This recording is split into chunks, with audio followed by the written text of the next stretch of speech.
Olá, meus queridos irmãos, a paz do Senhor, sejam bem-vindos a mais um vídeo aqui no canal Pitada de Bíblia.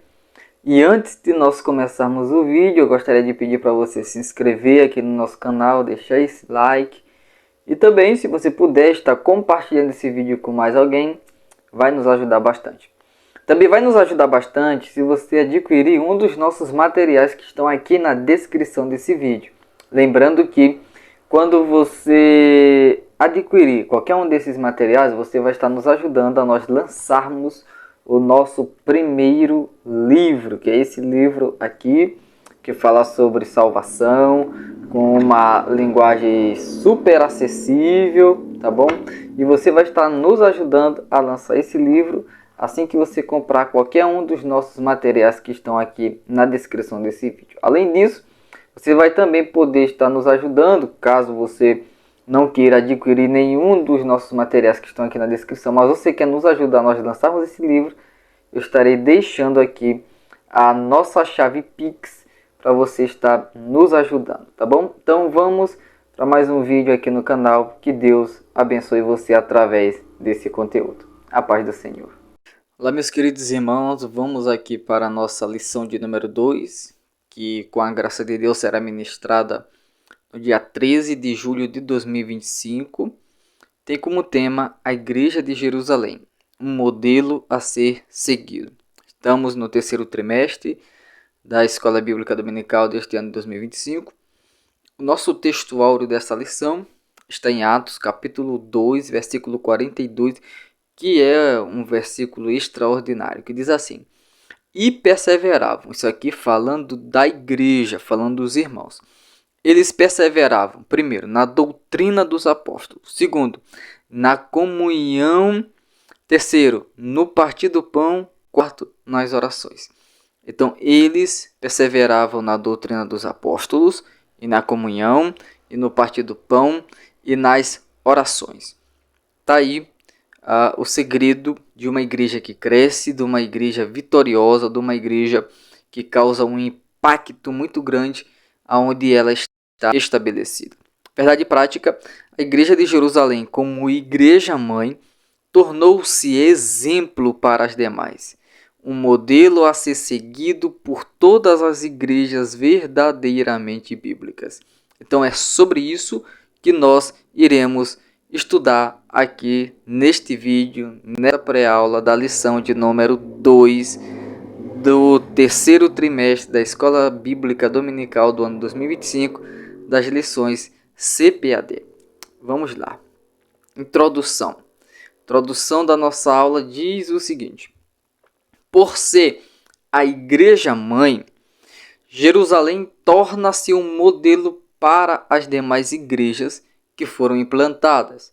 Logicamente que como a igreja em Jerusalém foi a primeira, foi a igreja-mãe, é de lá que saem os missionários, é de lá que os apóstolos saíram para evangelizar o mundo, foi de lá que os evangelistas anônimos, os missionários anônimos, saíram para levar a mensagem do evangelho ao mundo. Então, essa igreja estabelecida em Jerusalém, ela torna-se um modelo para todas as outras igrejas, não importando o lugar, não importando a época. Ela é o modelo para todas as igrejas. É de Jerusalém que partem as decisões que buscam, por exemplo, disciplinar e padronizar determinadas práticas cristãs. E um exemplo disso nós temos no primeiro concílio da igreja, que foi realizado em Jerusalém. A igreja de Jerusalém já nasce forte. Atos capítulo de número 2, lição que nós estudamos anteriormente. Sendo de origem divina, cheia do Espírito Santo e supervisionada pelos apóstolos, essa igreja é bem alicerçada. Então veja que essa igreja ela tinha 3 elementos que contribuiu para que ela fosse uma igreja bem alicerçada. Primeiro, é de origem divina. Não foi algo da mente humana, não foi criada pelo homem, não foi fundada pelo homem, não foi estabelecida pelo homem. Ela é de origem divina. Então, a nossa igreja, as nossas congregações locais, elas só vão ser fortes e bem alicerçadas se elas forem de origem divina. Em segundo lugar, ela era cheia do Espírito Santo. O Espírito Santo estava presente na vida de todos os membros da igreja, e todos os membros da igreja, eles eram do Espírito Santo. E terceiro, ela era supervisionada pelos apóstolos, ou seja, os apóstolos lideravam a igreja. A igreja precisa de liderança. A igreja precisa de homens capacitados pelo Espírito do Senhor, chamados pelo Senhor, para eles liderarem a igreja debaixo da autoridade do Senhor Jesus Cristo. Continuando aqui a nossa introdução, isso fica claro no ministério da palavra, a quem os apóstolos se devotaram inteiramente, e ao exercício de diversos dons que abundavam em seu meio. Então havia muitos dons espirituais no meio da igreja em Jerusalém, e os apóstolos eles se dedicavam exclusivamente ao ministério da palavra e também na oração. É, portanto, a igreja de Jerusalém uma igreja da palavra e do Espírito. E mais, é uma igreja onde a observância das ordenanças de Cristo é praticada na esfera do culto cristão. Assim, a igreja cristã primitiva exibe marcas que se tornaram um padrão para todas as igrejas, em todas as épocas e em todos os lugares. Ok? Indo aqui para o nosso primeiro ponto dessa nossa pré-aula, uma igreja com sólidos alicerces. Uma igreja com sólidos alicerces. É o primeiro ponto da nossa lição. O primeiro parágrafo, o primeiro subponto da nossa lição. Uma igreja com fundamento doutrinário. A igreja de Jerusalém era uma igreja bem doutrinada. E por doutrina, aqui nós queremos falar sobre ensino. Lucas diz que antes de ascender aos céus, Cristo deu mandamentos pelo Espírito Santo aos apóstolos que escolhera. Então o Senhor doutrinou os apóstolos, discipulou os apóstolos, ensinou os apóstolos, instruiu os apóstolos para que eles pudessem doutrinar a igreja, ensinar a igreja, instruir a igreja, mostrar para a igreja o caminho que eles deveriam seguir, ensinar a igreja os mandamentos de Cristo, o ensino de Cristo, a doutrina de Cristo Jesus. Uma igreja genuinamente cristã, leia comigo, também pode ser bíblica, tá? Uma igreja genuinamente cristã ou bíblica reflete a prática e os ensinos dos apóstolos. Os ensinos dos apóstolos que eles receberam, Atos capítulo 1, versículo 2, eles receberam de Cristo, é o fundamento da igreja. A Bíblia diz que a igreja está fundamentada no ensino dos profetas e dos apóstolos. Então, uma igreja genuinamente bíblica, uma igreja genuinamente cristã, ela reflete a prática e os ensinos dos apóstolos do Senhor Jesus Cristo. Uma igreja só pode ser considerada genuinamente cristã quando ela consegue ensinar e doutrinar seus membros de tal forma que eles passem a refletir o caráter de Cristo. Tomando como base uma congregação local, essa congregação local, essa igreja local, ela só pode ser considerada uma igreja genuinamente bíblica, uma igreja genuinamente cristã, quando nós observamos os seus membros e os seus membros refletem o caráter de Cristo. Se os membros dessa congregação local, se os membros dessa igreja local, eles não refletem o caráter de Cristo, sobretudo no seu dia a dia, essa igreja não pode ser considerada genuinamente uma igreja cristã. Uma igreja cristã, ela ensina e ela doutrina os seus membros. Os irmãos ali em comunhão são ensinados e doutrinados para que eles reflitam o caráter do Senhor Jesus Cristo. O próprio Cristo ensinou que uma árvore se conhece pelos seus frutos. Então, o fruto que a igreja vai demonstrar que ela é realmente, genuinamente uma igreja cristã é o caráter de Cristo refletido nos seus membros. Que Deus nos ajude a nós sermos assim, meus irmãos. Segundo subponto, do primeiro ponto ainda, Atos capítulo 2, versículo 42. Perseveravam na doutrina dos apóstolos. A expressão diz muito sobre o processo de discipulado da igreja de Jerusalém. A palavra doutrina traduz o termo grego didatia, que significa ensinar, da onde vem a palavra portuguesa didática, tá? Que significa ensinar, instruir, tem a ver, portanto, com um discipulado cristão.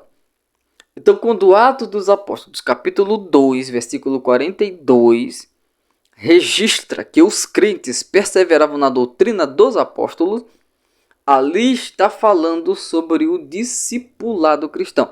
Uma área em que em muitas igrejas, em que em muitas congregações locais, não é dado o devido valor. Em muitas igrejas, em algumas congregações locais, o discipulado cristão não é valorizado, não é incentivado, não há investimento em discipulado cristão. E isso tem um impacto direto na forma dos crentes locais crerem. Talvez que seja essa nossa falha em discipular em nós olharmos para o discipulado cristão, como ele é importante na igreja, que está resultando aí em muitas coisas que temos vistos, né? Em muitas crenças errôneas dentro das nossas igrejas, um aumento significativo do movimento dos desigrejados e dentre outras coisas. Então falta em alguns lugares, em algumas igrejas locais e algumas congregações locais, um olhar mais atento para a questão do discipulado cristão.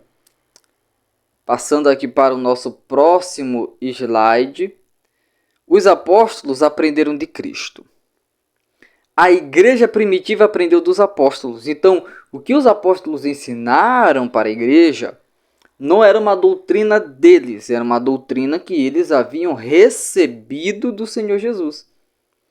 E agora vivia isso a fim de transmitir a outros o que aprendeu. Então Jesus ensinou os apóstolos passaram a doutrina de Cristo para a igreja, e a igreja passava a doutrina de Cristo que recebeu dos apóstolos para outras pessoas. A tragédia da igreja acontece quando ela não consegue ser discipulada, nem tampouco discipular. Então, o pastor José Gonçalves, ele deixa isso aqui de uma forma muito esplêndida. Ele diz que a tragédia da igreja acontece quando ela não consegue discipular, quando a igreja não consegue discipular os seus próprios membros, e quando a igreja não consegue ser discipulada. Ou seja, quando os seus membros não conseguem ser ensinados, não conseguem ser doutrinados. Quando há uma resistência por parte da própria igreja em ser discipulada. E também há uma resistência da própria igreja em discipular. Aí a tragédia está feita. A tragédia acontece. Passando para o nosso terceiro subponto, uma igreja relacional e piedosa. A maioria dos intérpretes entende que a palavra grega koinonia traduz aqui o termo comunhão, ok? Traduzido aqui como comunhão, é uma referência às relações interpessoais dos primitivos cristãos. A primeira igreja era, portanto, uma igreja relacional, ou seja, havia relacionamento entre os crentes na igreja. Havia uma unidade, havia comunhão, havia união na igreja. E isso fortalecia a igreja. Isso fortalecia os laços de irmãos dentro da congregação local. E quando isso acontecia nessa igreja de Jerusalém, o resultado é que essa igreja crescia, é que essa igreja se fortalecia no Senhor. Então, é necessário nós tomarmos como exemplo isso da igreja de Jerusalém e investirmos na koinonia na igreja local, nas nossas congregações locais, ou seja, na comunhão. É preciso haver momentos de comunhão com os irmãos, porque às vezes os irmãos só vão para a congregação de domingo a domingo. Eles vão domingo, passam uma semana sem ir de novo. É 5 dias, 6 dias, 7 dias que um irmão não olha o outro irmão. Então a igreja precisa fortalecer esses laços relacionais. A igreja precisa ser uma igreja de relacionamento. A igreja precisa, os irmãos que fazem parte da igreja precisam se relacionar uns com os outros. Precisa haver essa comunhão com os irmãos, entre os irmãos ali. Amém, meus irmãos? Deus, o nosso Senhor, nos ajude a nós seguirmos o modelo da igreja em Jerusalém. Sem o cultivo das relações interpessoais fortes, a igreja cai em um mero ativismo. Há muita atividade, mas sem o calor humano que caracteriza a verdadeira vida cristã. Então, essa mesma igreja que perseverava na doutrina dos apóstolos e na comunhão, era a mesma igreja que vivia em oração. A igreja de Jerusalém orava. Então a igreja de Jerusalém, ela perseverava na doutrina dos apóstolos, ela vivia de acordo com os ensinos apostólicos, com a doutrina apostólica. Essa igreja tinha uma comunhão, os membros tinham comunhão um com o outro, e além disso, era uma igreja piedosa, porque os crentes oravam. E se tem algo que a igreja atual tem perdido muito, é a questão da importância da oração. A igreja, passados os tempos, tem perdido de vista a importância que a oração tem para a vida cristã. A oração é extremamente importante para nós, para os cristãos, para nós que servimos a Deus. Eu sempre digo para os irmãos aqui na congregação local que o nosso maior exemplo de oração é Jesus, que sendo filho de Deus, orava, que sendo o homem perfeito, orava. Ora, se Jesus, sendo filho unigênito de Deus, Jesus, sendo o homem perfeito, Jesus orava, e nós, que somos homens imperfeitos, e nós, que somos filhos por adoção de Deus, também devemos orar, e nós devemos tomar a vida de Cristo como nosso exemplo. Então a igreja precisa perseverar em oração. No passar dos anos, os nossos cultos de oração estão cada vez mais vazios. E isso reflete em uma igreja cada vez mais vazia de Deus. Isso é tão verdade que em alguns lugares, culto de vigília se resume a louvor, pagode e pulos. Não há mais oração, não há quebrantamento.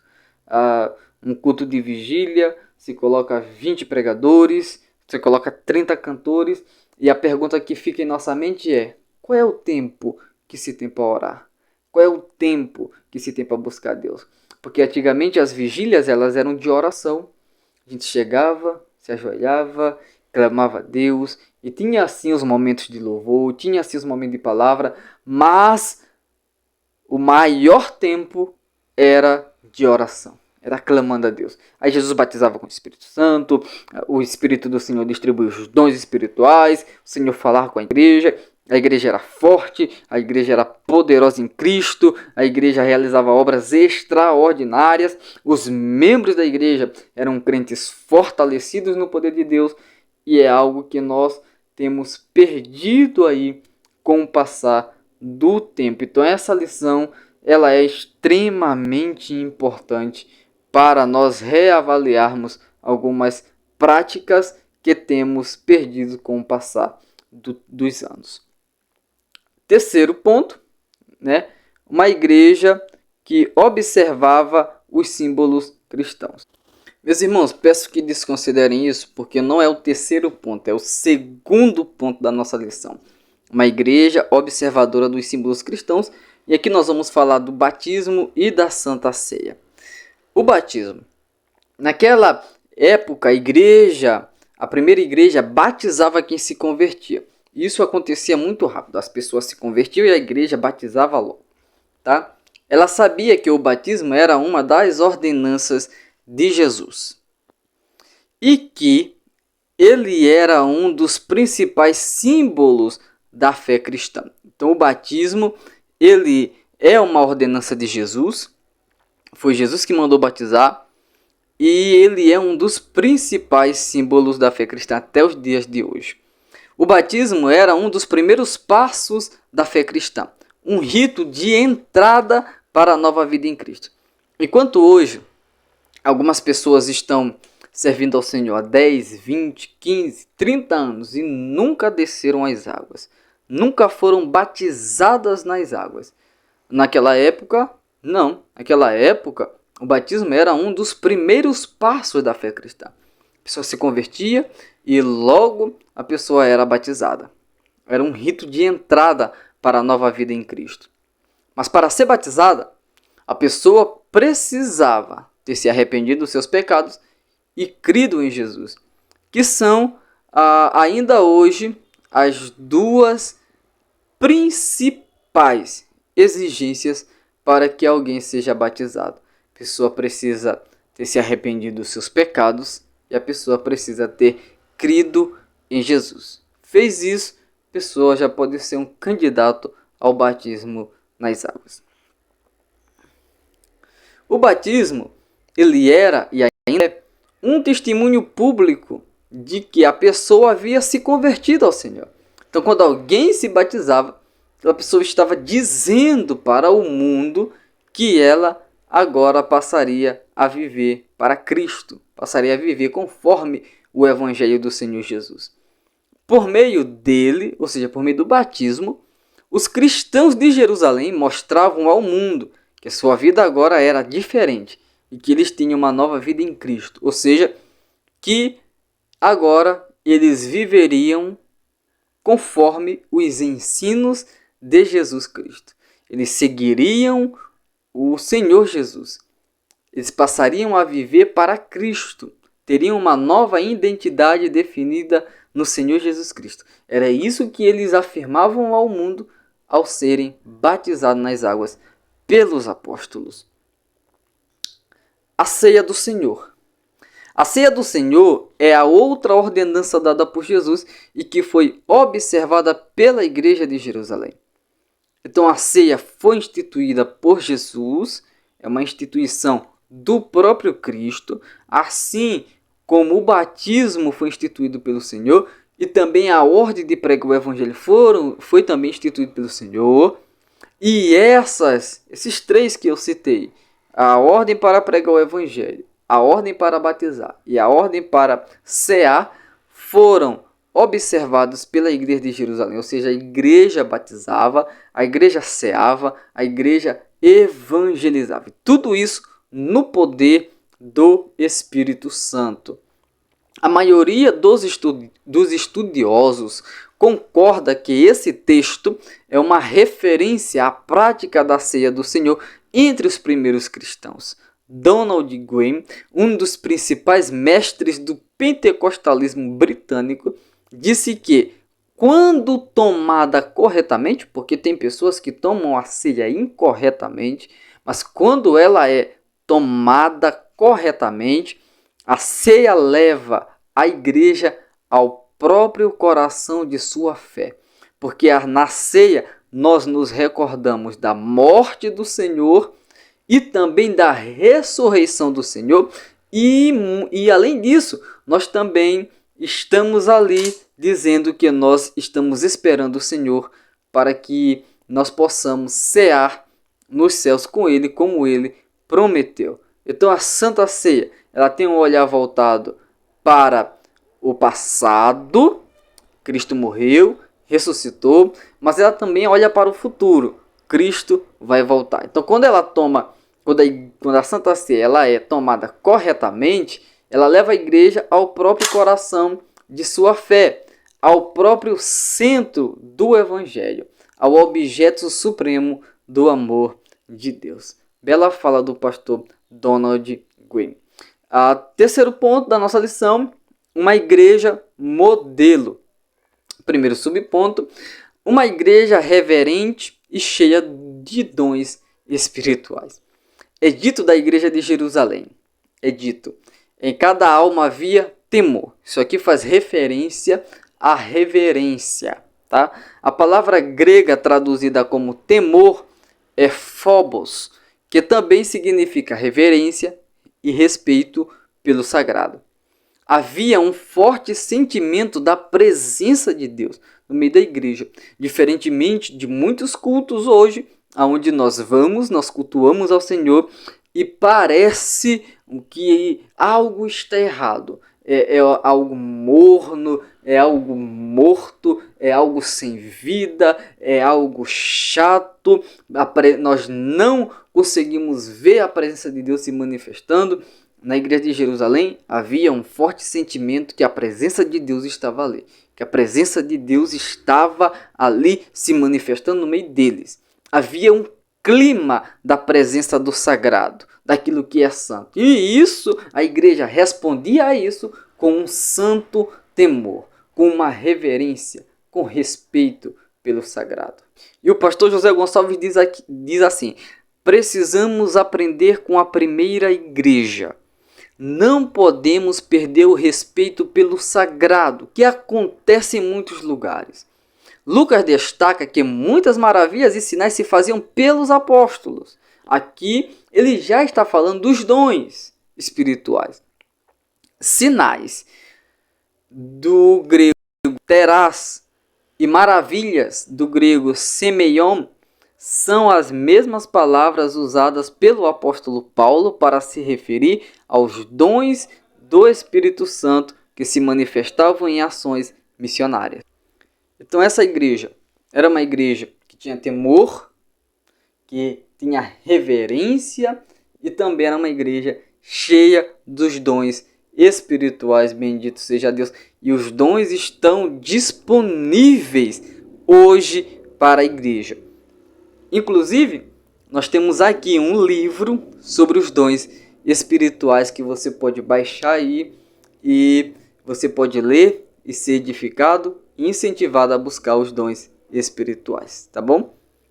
Segundo subponto, uma igreja acolhedora. Dentre as muitas marcas de uma igreja relevante, o acolhimento aparece como uma de suas principais.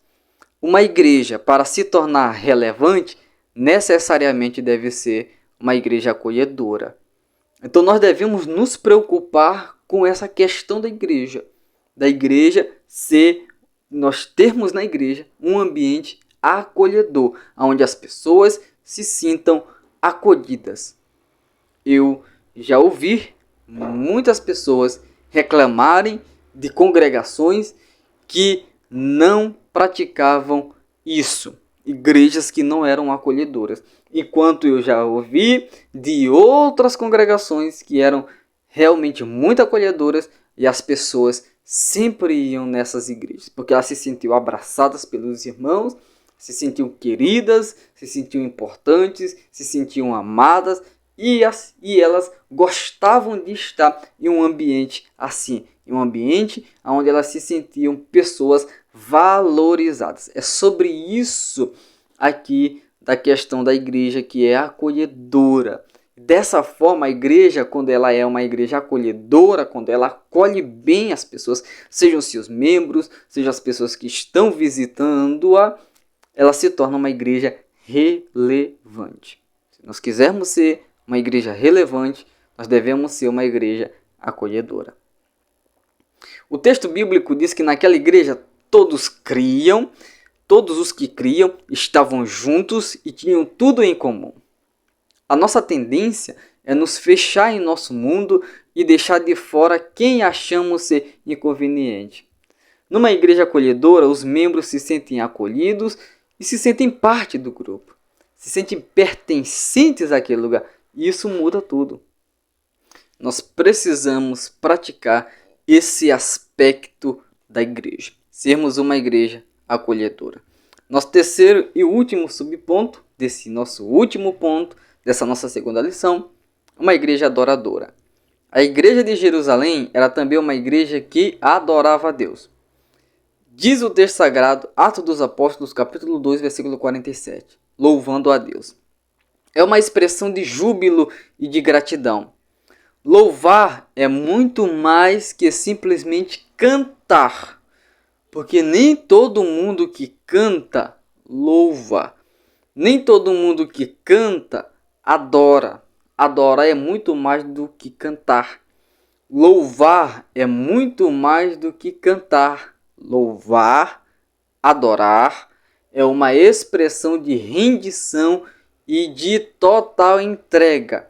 Quando nos rendemos ao Senhor, quando nos entregamos totalmente ao Senhor, nós estamos louvando a Ele, nós estamos adorando a Ele.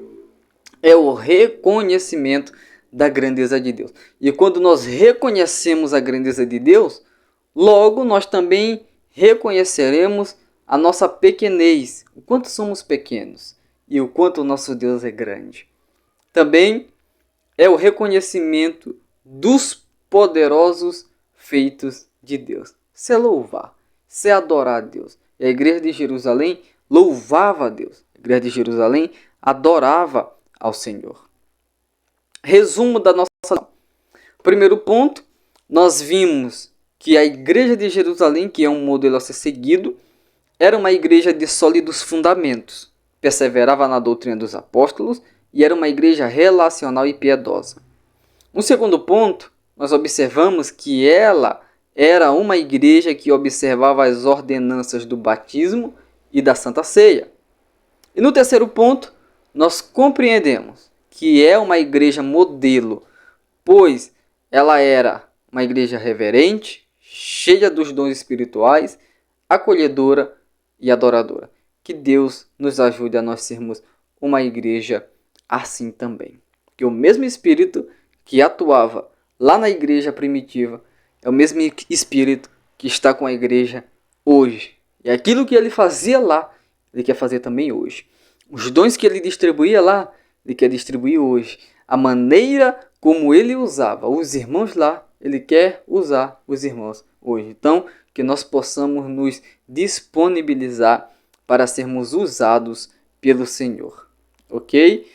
Vamos aqui agora para a nossa conclusão. Vimos nesta lição algumas características que marcaram a primeira igreja. Frequentemente nos referimos a ela como a igreja primitiva.